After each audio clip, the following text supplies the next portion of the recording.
You ask Tiger to solve. This deals with linear equations with one unknown. The final result is x equals 1. Let's solve it step by step. Swap sides. Group all constants on the right side of the equation. Subtract 5 from both sides.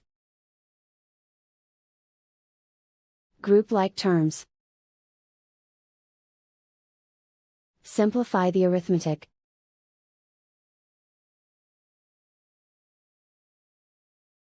Isolate the x.